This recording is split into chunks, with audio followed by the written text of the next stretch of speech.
Hello, everybody. Thank you for watching. It is the American Doofus Show. Don't be a doofus. I'm your host, Barry Welsh. Please subscribe, like, share, and leave a comment if you would. If you'd like to support the show financially, you can do so via Cash App with $ American Doofus, all one word, AMERICANDUFUS, all one word, with the $ in front of it at Cash App. And if you'd like to contact me, you can do so through Gmail, American Doofus, once again, all one word, at gmail.com.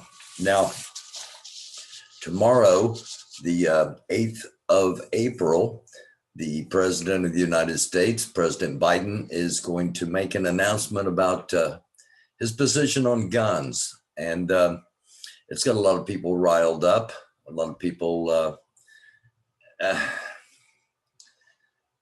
let's just cut through it all, okay? For 40 years,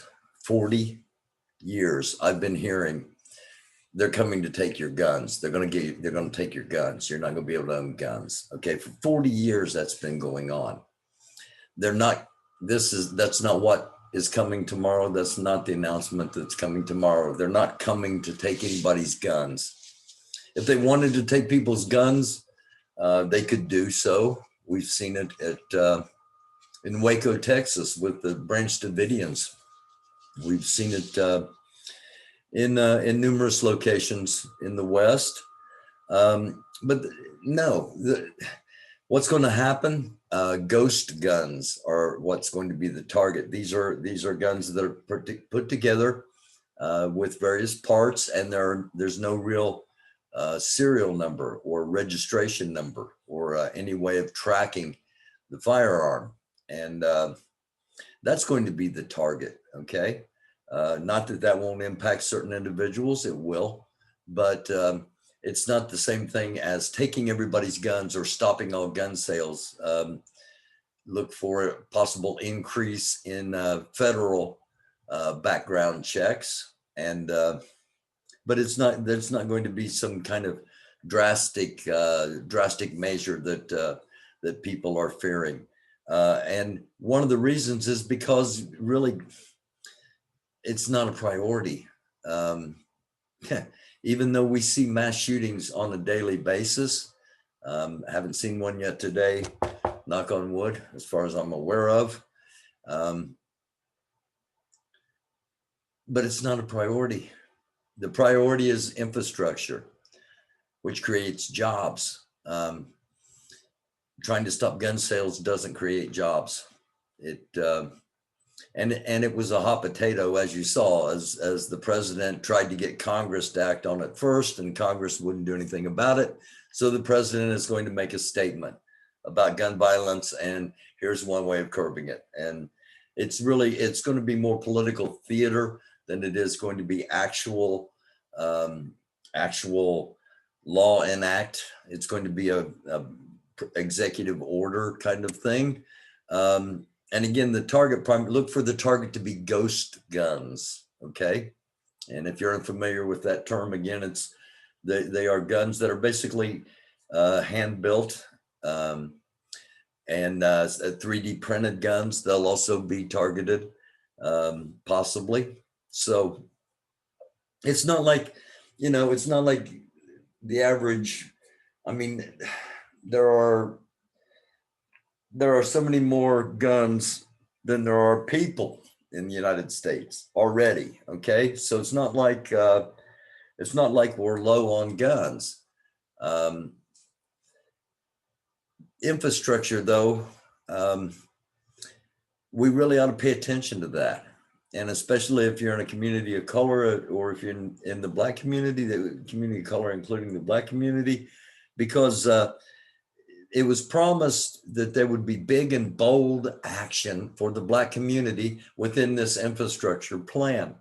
So improving the lives of Black communities should be something we pay attention to. So don't get caught up in the guns and not in what is actually potentially happening, or a broken promise, because again, Black votes gave Joe Biden the presidency, primarily black female votes. Okay, and that's not my educated opinion. That is backed up by hard data, something that receipts, as some people like to say. So pay attention to that. If there is some kind of big and bold infrastructure plan that is going to be unveiled. Infrastructure is not just highways. Okay, it's electricity. It's high-speed internet. It's paved roads and parks and sidewalks and improvements in areas. Okay, it's not just about building highways. However, the bridges, overpasses, highway system, it's going to need whatever's coming, and it will create jobs. How many? That's up in the air, but that's the lead story looking at tomorrow. Story number 2 for today. Well, those that have been captured on video and subsequently detained by law enforcement for their activities on January 6th on the insurrection at the Capitol, they're starting to flip. There's one confirmed situation where one of the people is flipping on the Proud Boys, and there's another one where it looks like there's somebody flipping on the Oath Keepers. So why does that matter? Well, because they were insurrecting against the United States, and they took the Capitol. And again, I wouldn't have approved of this idea, but I will never understand why they gave it back once they took it. I will never understand that. If that was the goal and they accomplished the goal, why did they give it back? That's the only thing to me that points to the fact that there was no real leadership at the very top of it. But that's not what this is about. What this is about is in last night's live, it was pointed out again, and justifiably so, that there's a white army. Okay, we've been talking about guns, and there is an army of white men.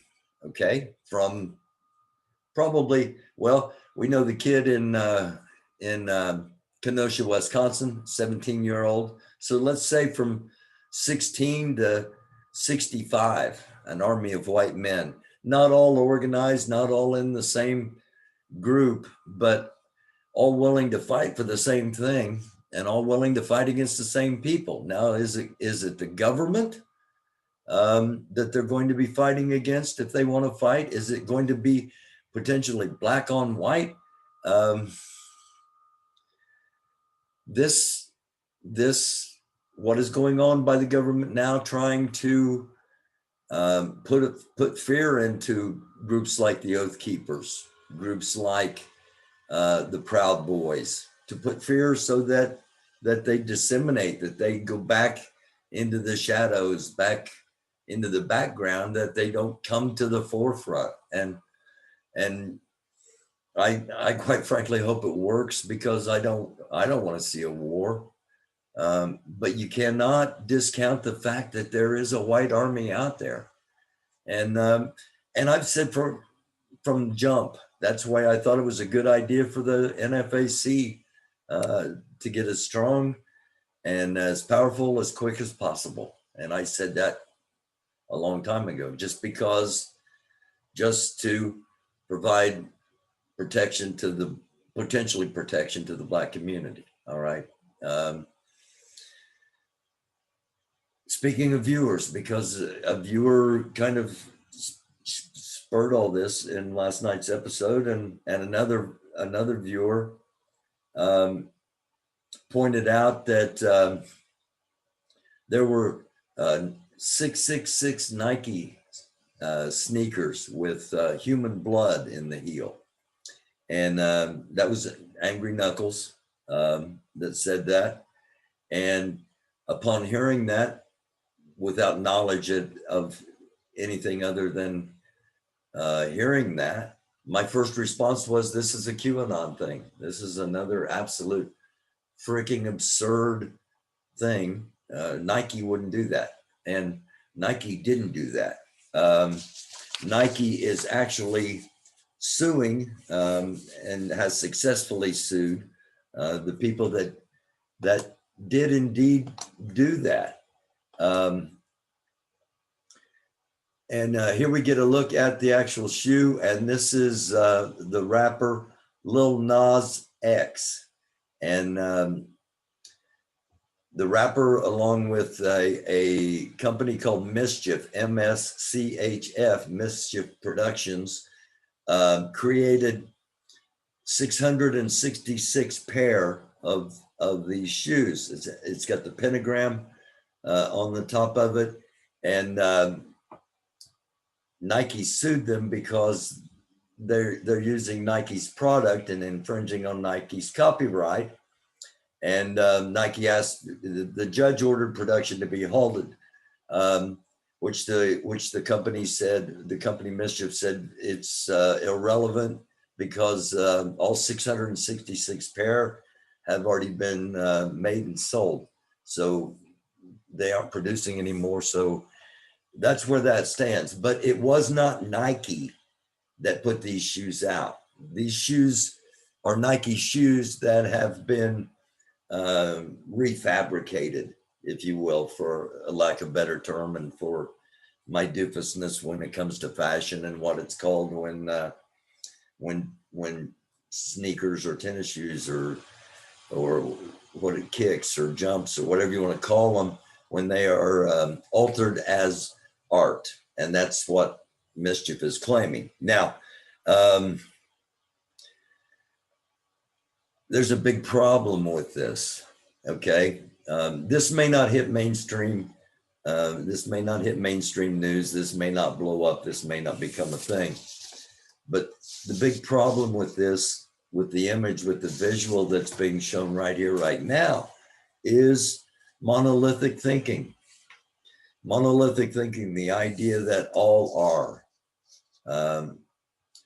All whites are this way, all blacks are this way, all Latinas and Latinos are this way, all Christians are this way, all Muslims are this, whatever, monolithic thinking, attributing a trait or characteristic to all people based upon pigments of their skin or based upon their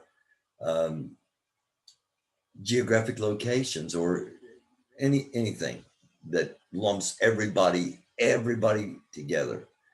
And monolithic thinking with, I've said on here before, a poll showed that 85% of white America does not have a regular conversation with anyone in a community of color, including the Black community, on a regular basis. And I was laughed at until people started thinking about all the small towns, all the rural areas that do not have a person of color, let alone communities. So we are a big and diverse nation, but yet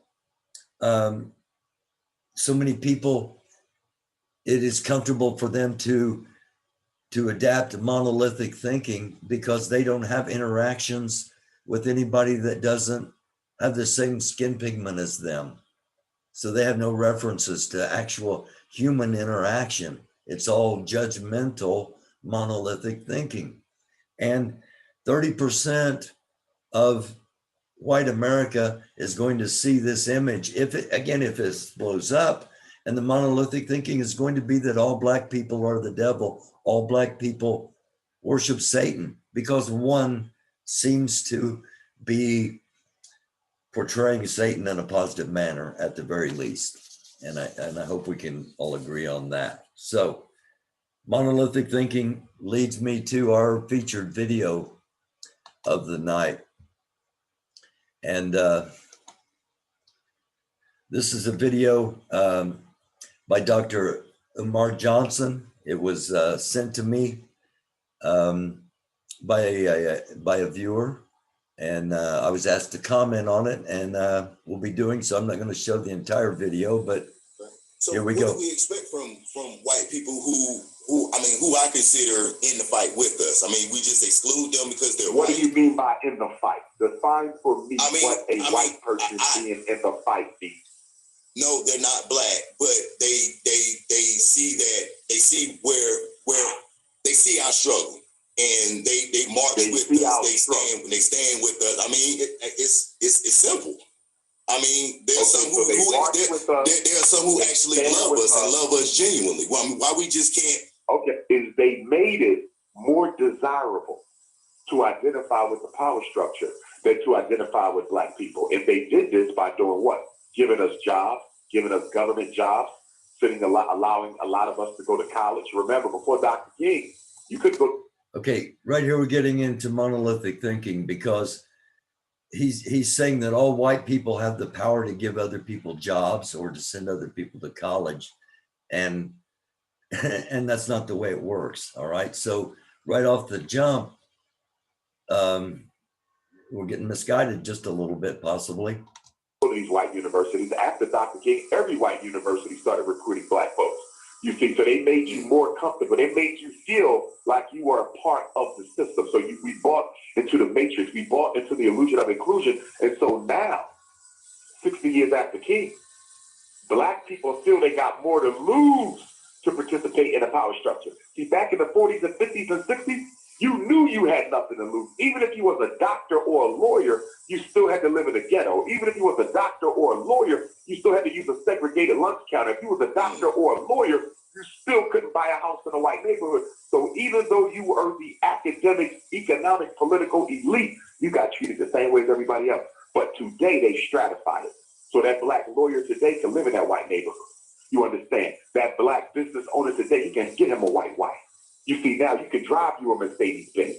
You have certain privileges that you enjoy within the power structure. So a lot of us are afraid to lose these useless privileges that the white power structure has given us. And that's why it's so hard to find black people to fight for black justice. That, I've heard that. I've heard that argument. I've heard that argument in the past. Now, I heard you say something about somebody going getting a white wife. Is there something wrong with a black man marrying a white wife, and can he still not be for the cause? Absolutely, brother. It is an absolute contradiction. Not in my book. Not in the perspective of the revolutionary Pan-Africanist. Not from the perspective of the Garveyite. It is a total contradiction for a black man to claim that he is committed to African racial liberation, and yet still you share your bed with a member of the group that is oppressing your race. Again, here we go with monolithic thinking. And it almost turns my stomach to hear it, because I have heard it for so long from white people who automatically hate. And I don't know how much of this I'm going to actually play. But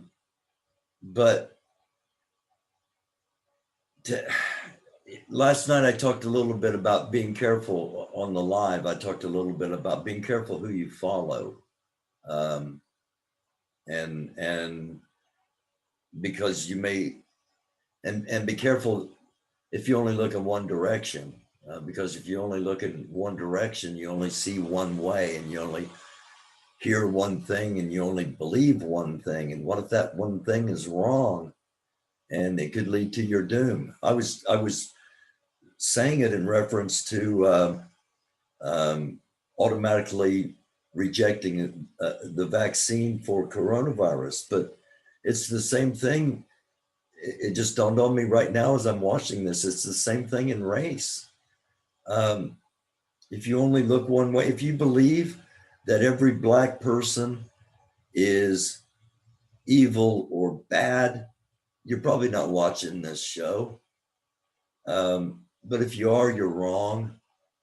And if you believe that every white person is evil and bad and an oppressor, you're probably not watching this show. But if you are either in either extreme, thank you for watching, and I hope you keep an open mind. But I'm just expressing my opinion on what I'm hearing here. No one has the right to tell or to tell someone who they fall in love with, or that it somehow belittles their heritage. I know people think that way, but in my opinion, no one should have the right to do that. That is an absolute contradiction. That's like a European Jew saying he wants to liberate the European Jews from the Nazis, but he's married to a Nazi.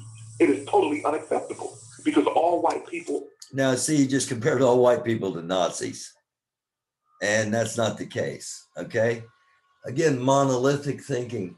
You know, all the people that were in Proud Boys or are in, if they're still actively saying they exist, they weren't all followers of QAnon. Some of them might have been, a lot of them might have been, but to say they all are would be monolithic thinking. Just an example that popped into my head, but and I understand Grandmaster Jay did a thing, facts over feelings, and set feelings aside, and just focus on what is actual. And there are times there are times you should do that. You can't do that on a constant basis because we all have feelings, we all have emotions, and anger is a feeling and an emotion. And I totally understand the anger from the Black community as a whole. Okay, I do get it, but don't forget that it is a feeling and an emotion, and I'm in just a couple of minutes in this video, I'm hearing the anger, and not that it's not righteous indignation, not that it's just not justified, but where it's targeted. Are racist. All white people are racist. And when I say all white people are racist, let me explain what that means. It means that all white people benefit from the oppression of Black people, and all white people participate in that oppression, indirectly or directly, by omission or commission. So, for example, you might get a white person who said, I never owned a slave. None of my ancestors never owned a slave, and I can prove it. Well, guess what? I'm not going to dispute the fact that none of your ancestors owned slaves, because most white people did not own slaves. So how do you claim that the white person is responsible for slavery if their ancestors didn't own any slaves? It's simple, because they benefited from the fact that African people were in fact enslaved. Whatever your ancestor did, whether they worked for the railroad, whether they worked for the cotton mill, what. Okay, I can see that point, but that is different. That is different, saying, and I agree, all white people from the jump benefited from the fact that the unpaid labor of Black people helped in a vast majority of ways to build this country. I totally concede that and agree with that, but that's different than saying all white people are racist, because that happened, in my opinion. Whatever job your ancestor had was directly or indirectly created by the American chattel enslavement of African people. So whether you owned the slave or not, the fact that your ancestors had a job at all was due to the fact that my ancestors were enslaved. Furthermore, you did nothing to destroy that system of slavery, and you automatically benefited by virtue of being white. You were given a privileged society, a privileged status above and beyond all Black people who were enslaved. So when you look at it from a systems perspective, see, we like to look at slavery and racism from an individual perspective, and that's what white people want you to do. They want you to look at racism as an individual problem. They want you to look at slavery as an individual problem. A couple white people own slaves. A couple white people are racist. That is a total false approach to racism. Racism is a system. You look at the system of slavery and you say, is there any white person in America who did not benefit from the fact that Black people were dehumanized? Absolutely not. Are there any white people in America who did not benefit from the fact that Black people worked for free for 243 years? Absolutely not. Is there any white people in America who did not benefit from the fact that Black people were not considered citizens and did not have privileges and could not take a white person to court? Absolutely not. Just like in slavery, just like in the slave society, right now in the 21st century American apartheid society, it's the same thing. Every white person benefits from the mass incarceration of Black folk because it guarantees them less competition for jobs. Every white person benefits from the impoverishment of the Black community because it guarantees them that Black people can afford to live in their neighborhood. Some of us have souls, and to some of us it hurts our soul. But again, it's monolithic thinking. And I said I may not watch a lot. I'm glad I kept an open mind and kept watching this because, again, some of the points I agree with. Every white person benefits from the assassination of the Black male's image because it automatically means that the white male will not be the target of police brutality and police suspension and police. And you're probably not watching this still if you're bothered by me stopping this so much, and I apologize for doing so, but there's just a lot of things that need to be addressed and dealt with. And if the doctor and I were talking one-on-one, I could be doing so, but he brings up something that I've been thinking a lot about. He's talking about the image of the Black man. And I saw something on TV earlier today, and I saw this very attractive Black woman. And I personally have always, I've always found Black women to be attractive. One of my first crushes when I was a kid was a TV character named Julia. She was a Black nurse. And when I grew up, there were more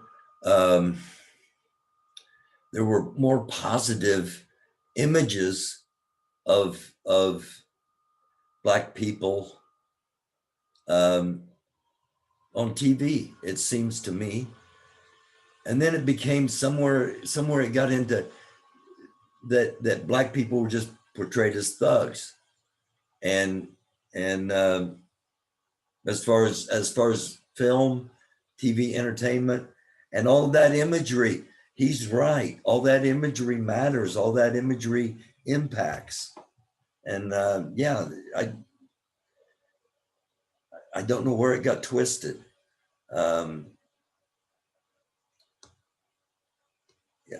After the Cosby Show, I don't know. This is a topic for Friday Night Live. I'm going to be live Friday night at 10, and we'll talk more about this. Suspicion and police genocide, because all of that attention is directly to the Black man. Let me give you an example. We walk into the store with two white males. You and I, two Black males, walk into a store with two white males. I have a doctorate in psychology. You have a radio show. We go in here together, two upstanding citizens, two upstanding members of the Black community. We might even have suits on. Two white kids walking in. They can be dead broken poor. They coming in here to steal. We're not coming in here to steal. But guess what? They will steal and get away with it because all employees in that store have been conditioned to track us, to racially profile us. And so while they're watching us do nothing at all, the two white kids are able to steal, rob them blind, and get out there. So those now that may be an overgeneralization, but it's based in truth. Two white kids benefited from the fact that you you are a black male and that you're the one who's always going to be the focus of suspicion, and the white male will always be given the privilege of never being considered a suspect. So there's no such thing as an America where there's white people who are not racist. They all participate in racism. They all benefit from racism. And anyone who says that they don't benefit from racism or do not participate in racism is either a fool or a liar. Yeah, okay, or a doofus. Because I started a movement called End All Racism, for those that aren't aware of it. And the purpose of it is to end all racism. Racism was started by humans, and it can only be ended by humans. And it cannot be ended by just humans of one color, one pigment, but it can be ended by humans of one mindset. Right. So what do we expect from white people who I consider in the fight with us? I mean, we just exclude them because they're what white. What do you mean by in the fight? Define for me what a... Okay, we're going back to the beginning again. Because the host of the show didn't get the answer he was hoping to get. And it's a yeah, but, okay? A yeah, but moment. Yeah, but what about this? Yeah, but what about this? Let's see what happens. A white person being in the fight beat. No, they're not black, but they see where they see our struggle, and they march with us. They stand with us. I mean, it's simple. I mean, there's some who actually love us and love us genuinely. Well, I mean, why we just can't? Okay. Why we just can't be that with them? I mean, we just can't love them the same way they love us. If they love us, so let me ask you a question. Okay. Let me ask you a question. First of all, I don't want to deal in emotion. Love is emotion. So that's totally off the table for discussion because emotions change. Okay. We want to deal with concrete political reality. So the question is this: although the white person loves you, they march with you, they stand with you, and they can see your issues. My question for you is real simple. What have white people ever done, ever, in America to systematically dismantle the system of racism, which includes the white privilege that they benefit from as a result of your oppression? Name me a white person or a white movement that ever tried to systematically dismantle racism and or the white privilege that they benefit from. Dr. Johnson, my name is Barry Welsh. I started a movement called EAR, End All Racism. So maybe I'm citizen one, but I'm not. More people are going to get word of what we're doing with EAR, and they're going to be white people that aren't going to be scared anymore. They can't be scared anymore. And by being scared of what others think, of what's in their heart. And we're going to see that. But I understand. We've only, I only started this, we put this together a couple of months ago. So I understand, and I was addressing Dr. Johnson. He's not going to see this, of course, but I would understand why he wouldn't be aware. But again, that's monolithic thinking, that all. And while I understand the lack of trust, while I understand what he's thinking, it's not all, except for ending all racism. Because marching with me does not dismantle racism. Loving me does not dismantle racism. Standing with me or seeing my struggle does not dismantle racism. All of those are states of mind or public social activity. I don't care about public social activity. What are you doing politically and economically to destroy the system of racism? So we're talking about systemic mass incarceration, systemic miseducation, systemic gentrification, systemic police genocide and brutality, and systemic denial of access to wealth. Where is the white person or white movement that is trying to redistribute the wealth of America that Black people built so we can participate in some of this American dream that was built on our backs that we have not yet seen? Where's the white movement to destroy and rebuild the miseducation machine? I'm going to stop because we're here. Each and every one of those things we've talked about in EAR episodes on this show. Yeah, you can go back and look. So we were all on the right track. He's not aware. I wasn't aware of him. But there's a place for what we're trying to do. And I thank, I'm not going to say who sent the video, you know who sent it. And thank you for sending it and having me watch it and comment on it. Again, it was Dr. Umar Johnson.